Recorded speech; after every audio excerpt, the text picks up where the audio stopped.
Sir good morning. Yes, good morning all of you. आइए,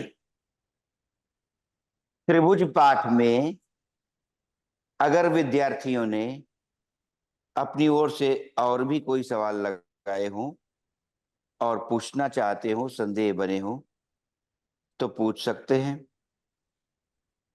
और 7.3, 7.1, 7.2 या अगला पाठ चतुर्भुज शुरू करें।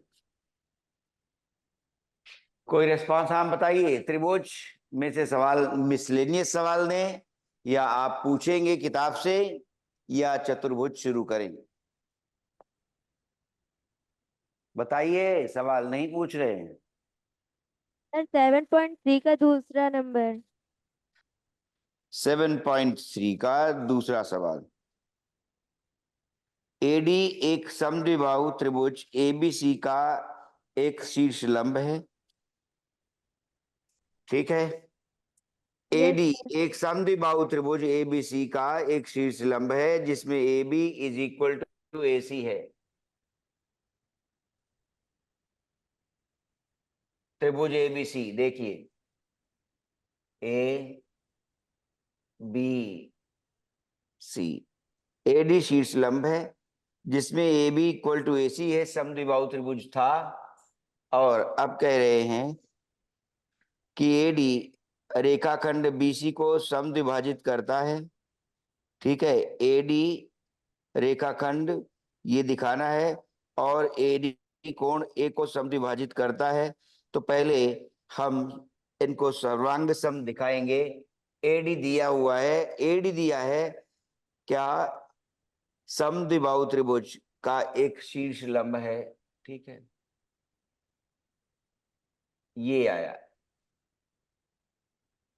ठीक है, AD शीर्ष लंब। ठीक है, परपेंडिकुलर कंसीडर किया गया है। ठीक है, शीर्ष लंब A से BC पर परपेंडिकुलर डाली जाएगी तो AD शीर्ष लंब कहला रही है। आइए, पहला भाग है AD रेखाखंड विभाजित करता है। तो पहला पार्ट, पहले पार्ट के लिए AD बाइसेक्स समद्विभाजित करता है बाइसेक्स BC। बाइसेक्स समद्विभाजित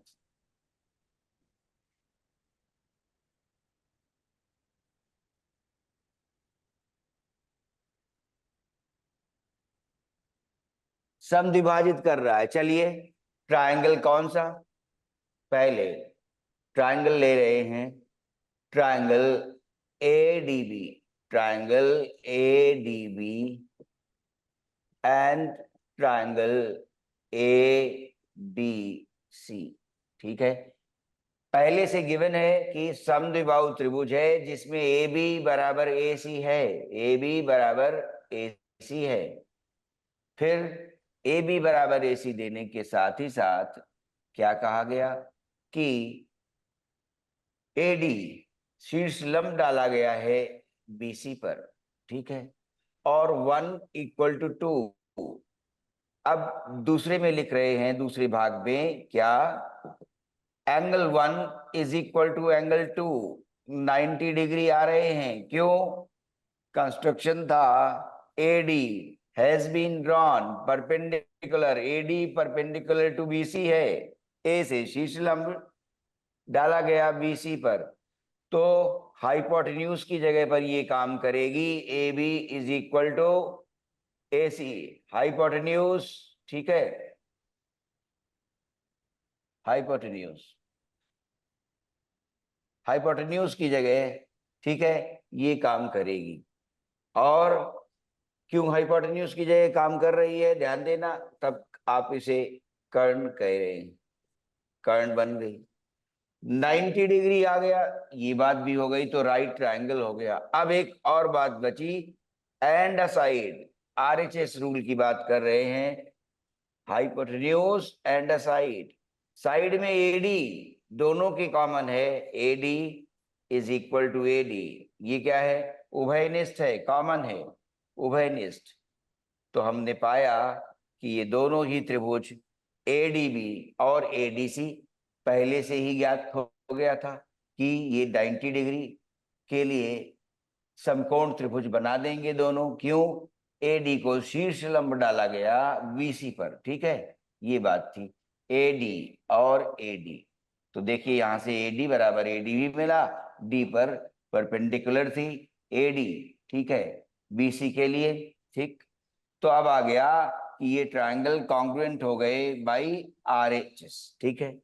तो आरएचएस से कॉन्ग्रुएंट हो गए तो हम क्या लिखेंगे? By CPCT, therefore by CPCT इनके करस्पॉन्डिंग पार्ट्स बराबर हो जाएंगे।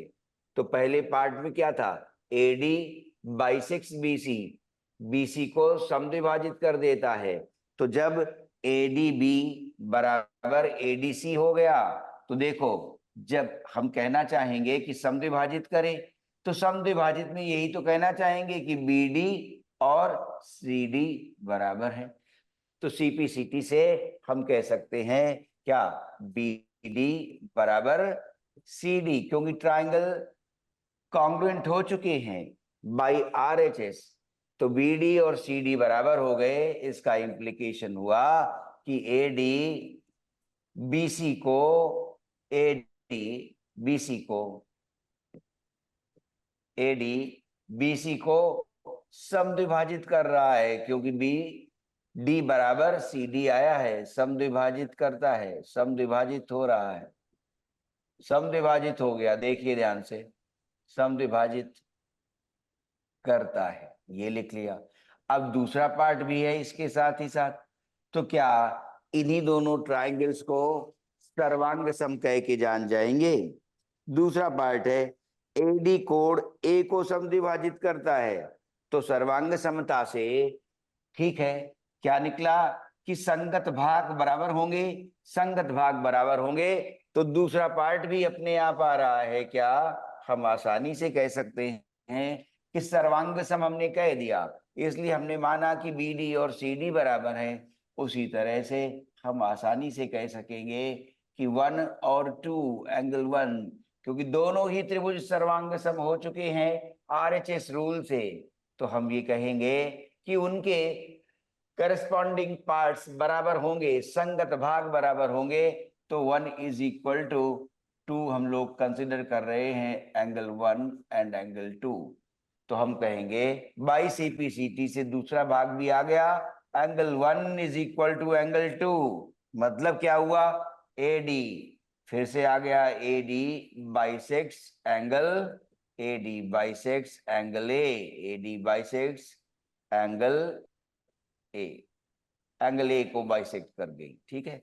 तो सरल बात थी। दूसरे सवाल में ध्यान दे, एबीसी समद्विबाहु त्रिभुज गिवन था जिसमें ए बी बराबर ए सी था, और ये गिवन भी है, यहाँ लिख लिया जाए कि गिवन था ये ए बी बराबर ए सी, गिवन।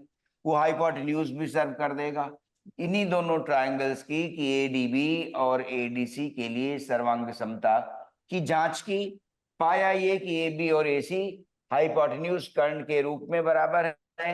1 और 2 राइट ट्रायंगल हैं, तो दोनों बराबर हैं, एडी कॉमन है तीनों में। तो पता चला कि आरएचएस रूल से ये एडीबी और एडीसी कॉन्ग्रुएंट हो गए।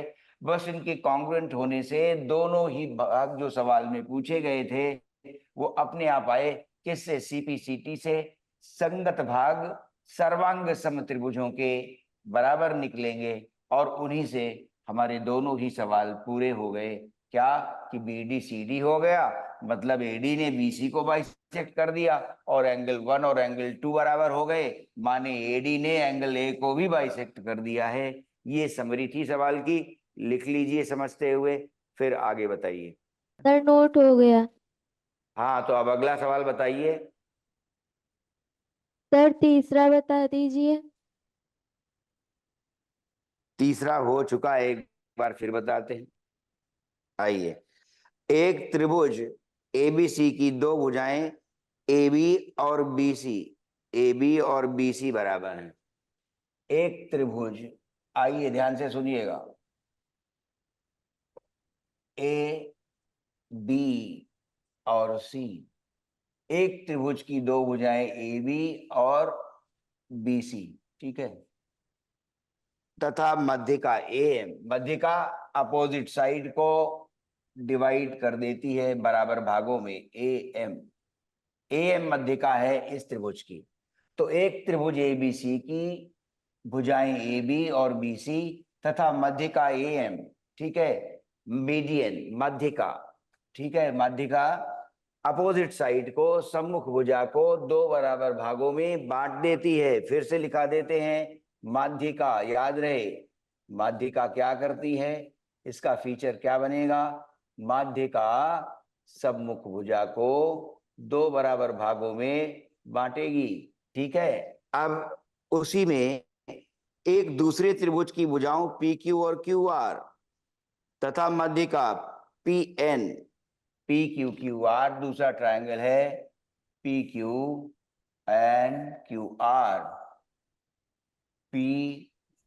PQNR, इसकी मध्य का है PN।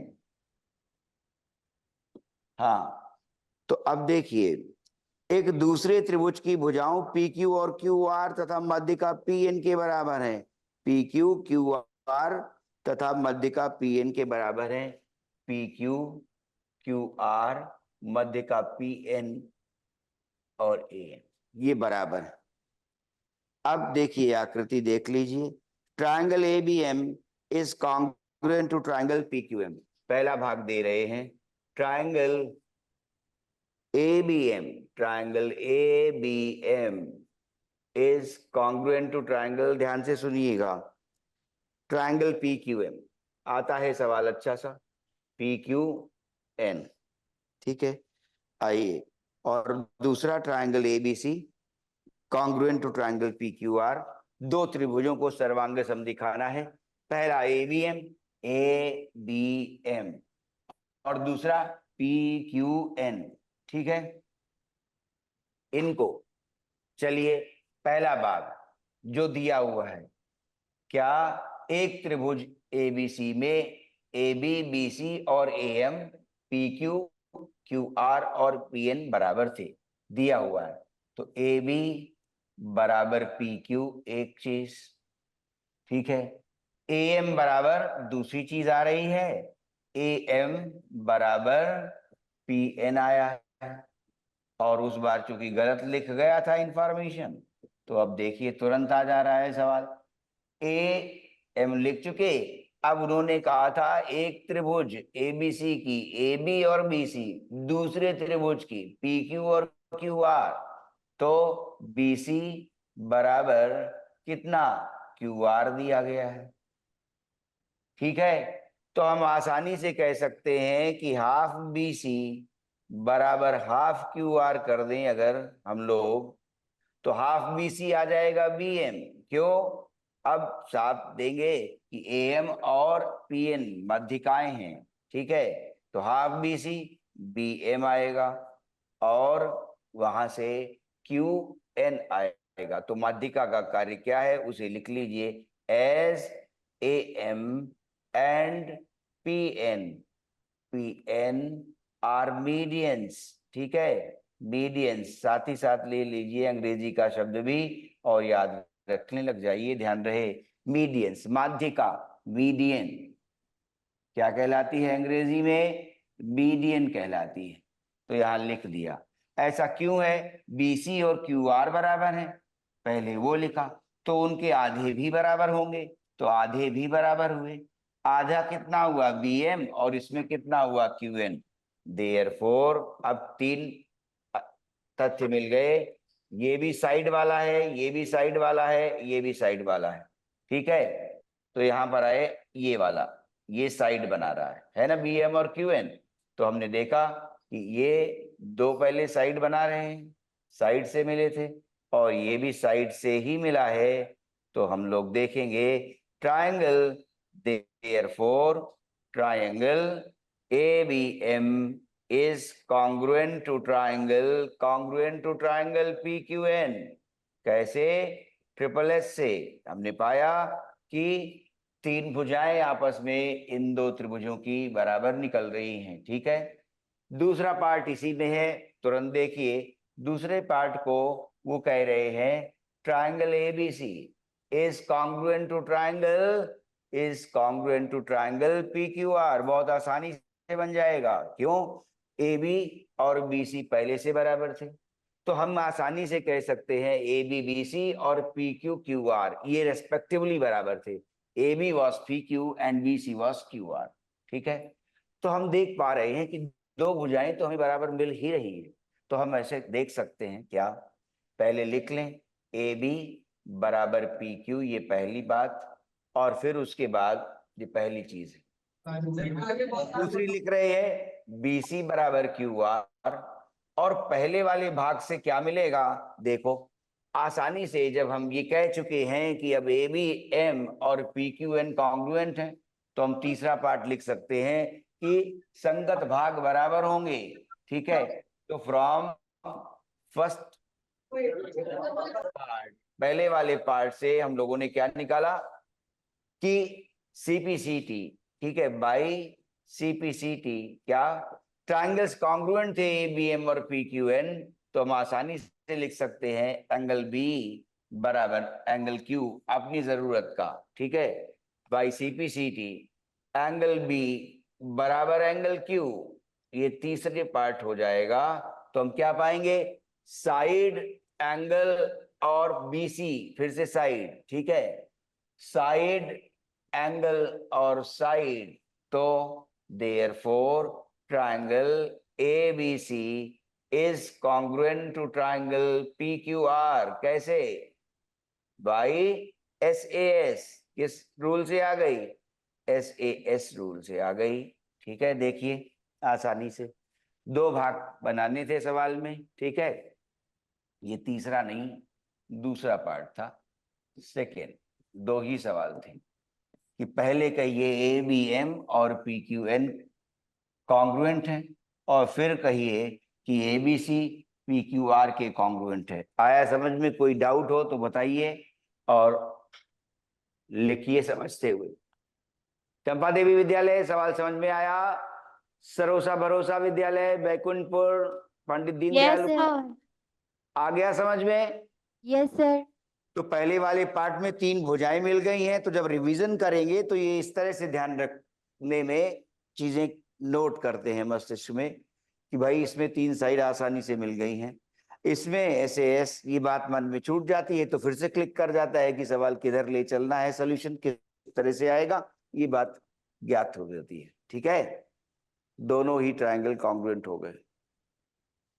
हाँ तो लिखो, ध्यान से लिखो, सवाल इंपॉर्टेंट है एग्जाम के लिए, ध्यान रहे।